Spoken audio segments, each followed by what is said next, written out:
मेरे प्रिय भाई और बहनों, प्रभु यीशु मसीह में आप सभी को जय मसीह की। आज सेफर्ड मिनिस्ट्री के इस प्रोग्राम में मैं आपका हार्दिक अभिनंदन करता हूं और स्वागत करता हूं। और आज हम प्रभु यीशु मसीह के और परमेश्वर के अद्भुत वचनों को देखेंगे।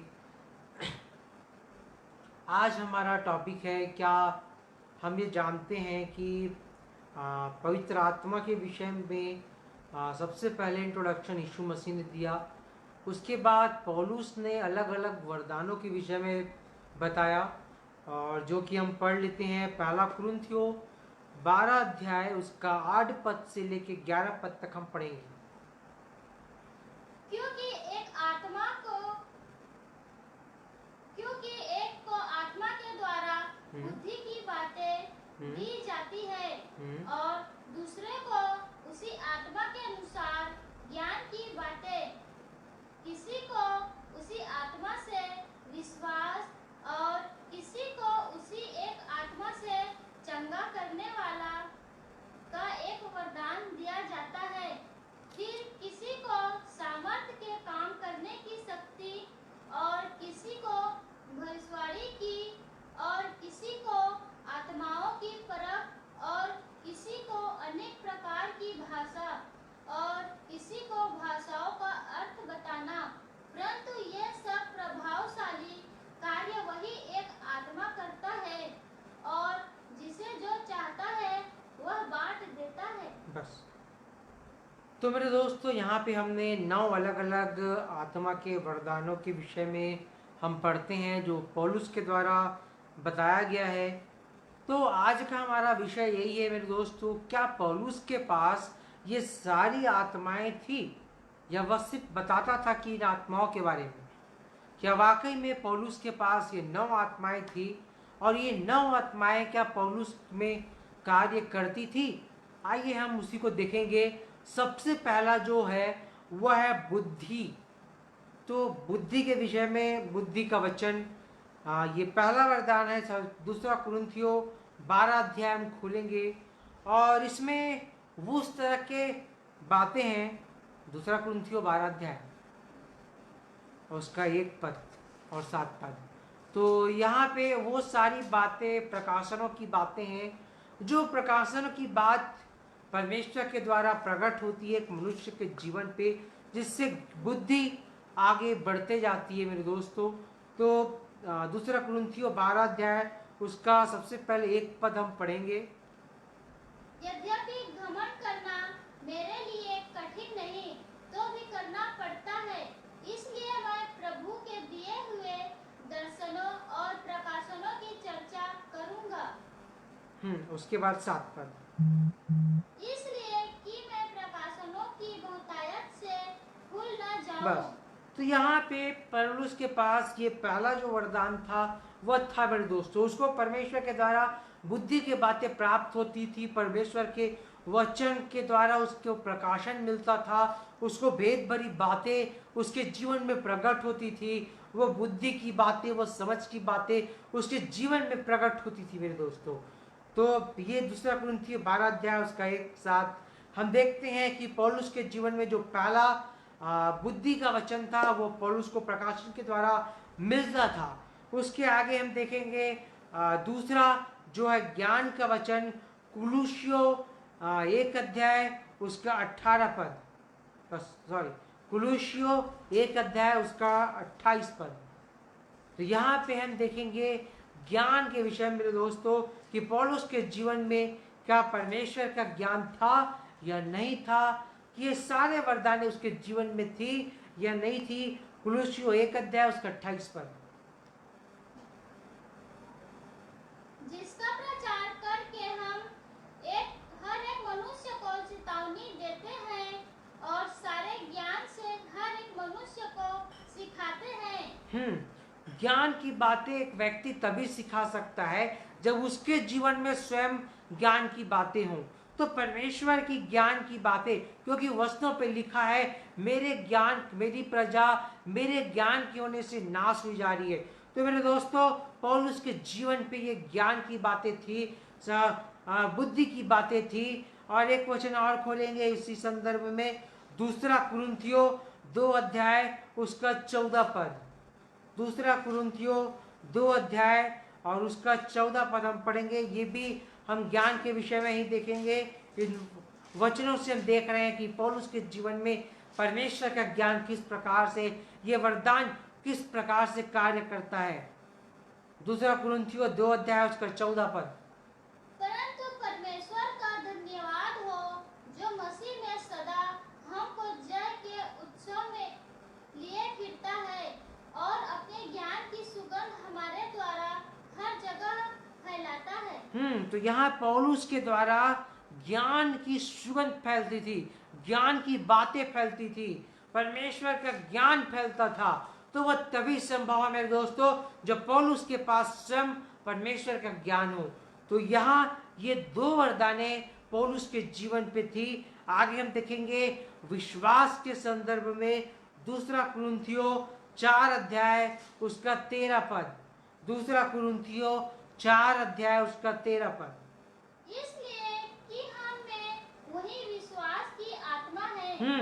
तो यहाँ पर वह विश्वास, वह पवित्र आत्मा को जो विश्वास का वरदान है, वो यहाँ पे हम देख पाते हैं कि पौलुस के जीवन पे यह विश्वास की आत्मा कार्य करती थी। तो मेरे दोस्तों हमने 3 देखा कि पौलुस के जीवन पे बुद्धि का वचन था, ज्ञान का वचन था, विश्वास की आत्मा थी। अब आगे हम देखेंगे क्या चंगाई का वरदान था कि नहीं था पौलुस के जीवन पे। तो प्रेरितों के काम उसका 14 अध्याय उसका 3 पद पढ़ेंगे हम। प्रेरितों के काम 14 अध्याय उसका 3 पद।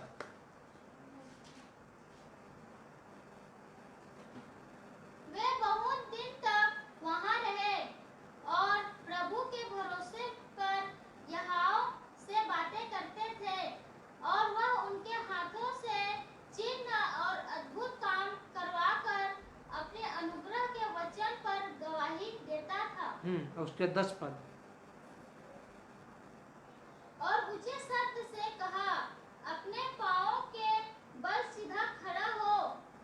तब वह उछलकर चलने फिरने लगा। यहाँ पे जब आप इसको पूरा पढ़ेंगे 14 अध्याय का 1 पद से 10 पद तक, तो हमको समझ आएगा कि पौलुस यहाँ पे चंगाई का कार्य कर रहा था। तो मेरे दोस्तों ये पौलुस के पास वो चंगाई का वरदान था। तो हमने ये 4 देख ली, बुद्धि की वरदान, ज्ञान का वरदान, विश्वास का वरदान, चंगाई का वरदान।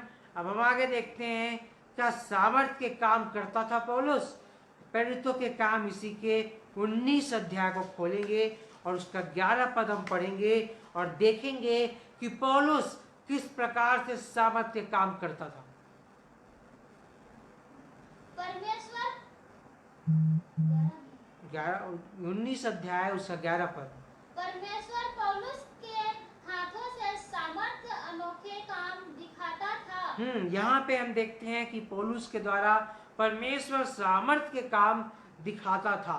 तो ये वरदान भी पौलुस के जीवन पे थी। तो हमने जो 5 वरदानें देखी, वो 5 वरदानें पौलुस के जीवन में थी जिसको स्वयं पौलुस ने ही बताया था। और उसके बाद पहला कुरिन्थियों 14 अध्याय उसका 3 पद हम पढ़ेंगे। क्या पौलुस के जीवन पे ये अगला जो वरदान था, भविष्यवाणी का वरदान था, क्या पौलुस के जीवन पे था?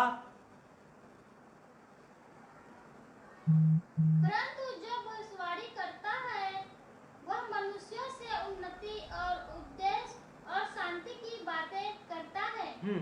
तो यहाँ पे हम देखते हैं कि पौलुस इस प्रकार से बता रहा है, यहाँ पे उस प्रकार से उसके जीवन पे भविष्यवाणी की वरदान करने की। जब हम वचनों को पौलुस के विषय में पढ़ेंगे तो पौलुस ने बहुत सारी भविष्यवाणी की थी कुछ अंतिम समयों के लिए।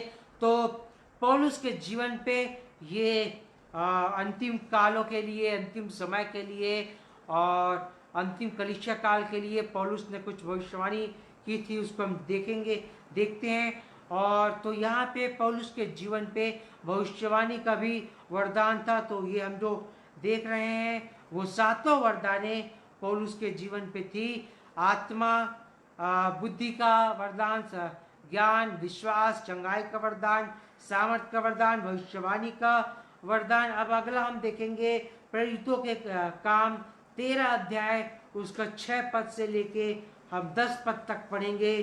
क्या पौलुस के जीवन में आत्माओं को परखने का वरदान था या नहीं था? प्रेरितों के काम 13 अध्याय, उसका 6 पद से लेके 10 पद तक। वे उस सारे टापू में होते हुए पाफुस तक पहुंचे। वहां उन्हें बार यीशु नामक एक यहूदी टोन्हा और झूठा भविष्यवक्ता मिला। वह हाकिम सिरगियुस पौलुस के साथ था, जो बुद्धिमान पुरुष था। यहाँ पे पौलुस किसी टापू पे जाता है, वहां उन्हें कुछ लोग मिलता है, और आगे उसने बरनबास और साउल को अपने पास बुलाकर परमेश्वर का वचन सुनना चाहा, परंतु इलीमास टोन्हे ने, क्योंकि यही उनके नाम का अर्थ है, उनका विरोध करके हाकिम को विश्वास करने से रोकना चाहा। तो यहाँ पे उस टापू का जो हाकिम था, उसको जो यहूदी टोना था, वो उसको विश्वास से हटाने का काम कर रहा था, उसको भटकाने का, कि वचन न सुने इनसे, और ये शैतान का आत्मा का कार्य था।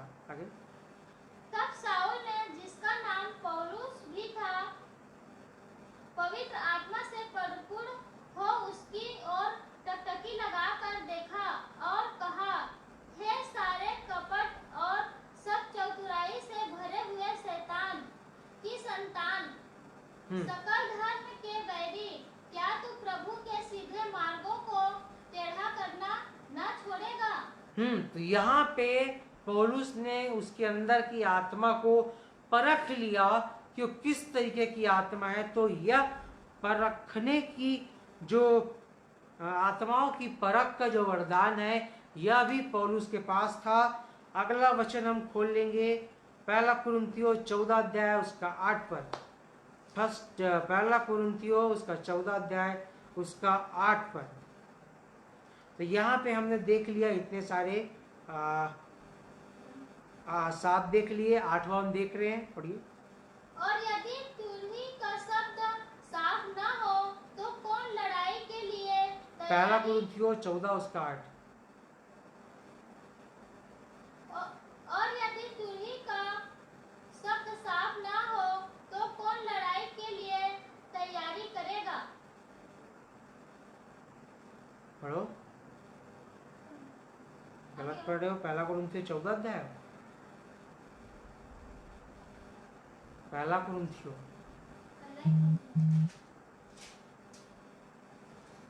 ठीक है दोस्तों, यहाँ पे वचन गलत लिखा गया है।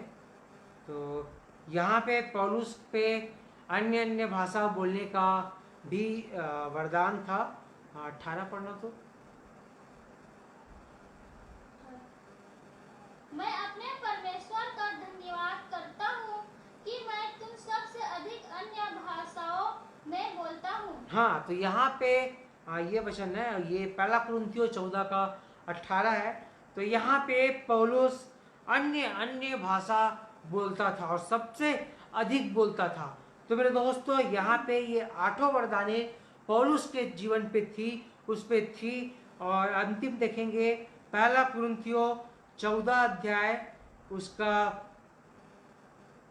हम पढ़ेंगे 13 पद से 16 पद तक।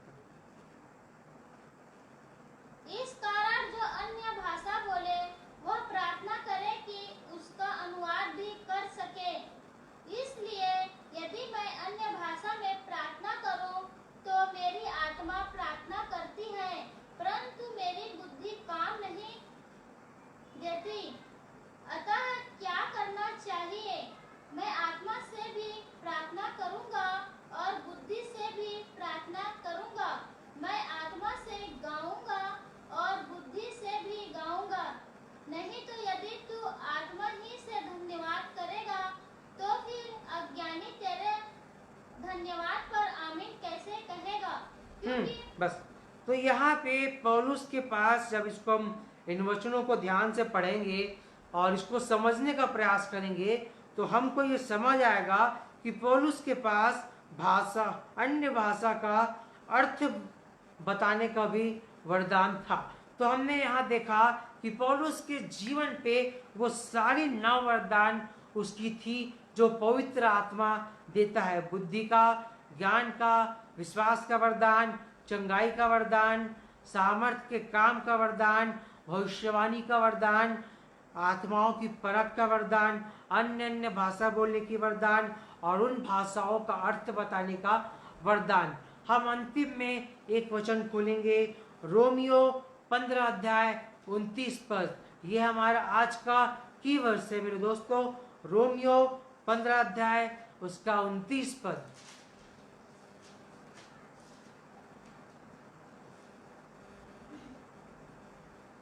और मैं जानता हूँ कि जब मैं तुम्हारे पास आऊंगा तो मसीह की पूरी आशीष के साथ आऊंगा। तो मसीह की पूरी आशीष। तो यहाँ पे हम देखते हैं कि पौलुस के जीवन पे पवित्र आत्मा के द्वारा दी गई सारी वरदानें थी। तो मेरे दोस्तों, हम इस टॉपिक पे जो आज परमेश्वर के द्वारा हमारे जीवन पे प्रकाशित हुआ कि पौलुस के पास पवित्र आत्मा, जिसको पौलुस नहीं पवित्र आत्मा के द्वारा बताया था कि उस पवित्र आत्मा के 9 वरदानें हैं, तो वो सारी 9 वरदानें पौलुस के जीवन पे थी। और आप इसको, इन सारे वचनों को एक बार अच्छे से अध्ययन करें, आपको अच्छे से समझ आएगा। और हम मिलते हैं एक नए प्रकाशन के साथ, एक नए वचनों के साथ। तब तक के लिए मैं आपसे अलविदा लेता हूँ। परमेश्वर आप सबको आशीष दे। और मैं आज आपके लिए एक छोटी सी दुआ करूँगा। हे स्वर्गीय पिता, प्रभु यीशु मसीह आपके चरणों के निकट आते हैं, आपका धन्यवाद देते हैं पिता परमेश्वर कि आपने इतने अच्छे वचनों को हमें दिया कि आज आपके वचनों के भेद को हम समझ सके। और जो ये वीडियो देख रहे हैं या जो भविष्य में देखेंगे, चाहे फेसबुक पे, चाहे यूट्यूब पे, और सभी के जीवन पे आशीष की घोषणा करते हैं।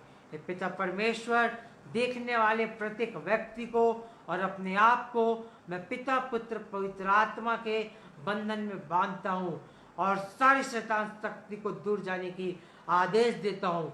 इन जो देख रहे हैं और जो इस वचनों को सुन रहे हैं, उनके जीवन में अगर किसी प्रकार की बीमारी या तकलीफ हो, इस गड़ी नासरी के नाम से दूर करने की घोषणा करते हैं। आपने मेरी प्रार्थना को सुना है। इस प्रार्थना को पिता, पुत्र, पवित्र आत्मा के नाम से मानते हैं। आपने सुना, उसको धन्यवाद करते हैं। धन्यवाद सहित इस प्रार्थना को, आमीन। तो मेरे दोस्तों, आप सभी से मैं अलविदा लेता हूँ। मिलते हैं एक अगले परमेश्वर के प्रकाशन और भेद भरी बातों के साथ। तब तक के लिए आप सभी को जय मसीह।